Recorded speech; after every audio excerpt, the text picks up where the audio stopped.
এলাকার মুমূর্ষু রোগীকে দ্রুত চিকিৎসার জন্য হাসপাতালে পৌঁছে দিতে দাঁতন বিধানসভার বিধায়ক বিক্রম প্রধান অ্যাম্বুলেন্স উপহার এলাকাবাসীকে। পশ্চিম মেদিনীপুর জেলার দাঁতন বিধানসভার দাঁতন 2 নম্বর ব্লকের জেনকাপুর গ্রাম পঞ্চায়েতের সকল জনসাধারণের জন্য জেনকাপুর গ্রাম পঞ্চায়েতের হাতে অ্যাম্বুলেন্স তুলে দেন বিধায়ক বিক্রম প্রধান।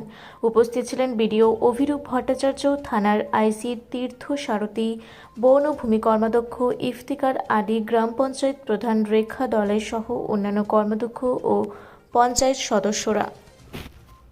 পৌঁছে দিয়েছি তার শুভ। এই যে বৃষ্টি হচ্ছে, এটা একটা ভালো লক্ষণ, শুভ লক্ষণ।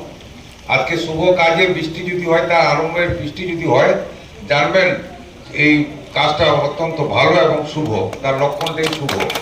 তো আজকে সেই উদ্বোধন মুহূর্তে আমরা পেয়েছি। আমি পঞ্চায়েত প্রধানকে আমি ধন্যবাদ জানাবো, উপপ্রধান যারা আছেন, যে খুব সুন্দর করে আপনারা আয়োজন। পশ্চিম মেদিনীপুর থেকে শঙ্কর দাসের রিপোর্ট, রূপসী বাংলা মিডিয়া।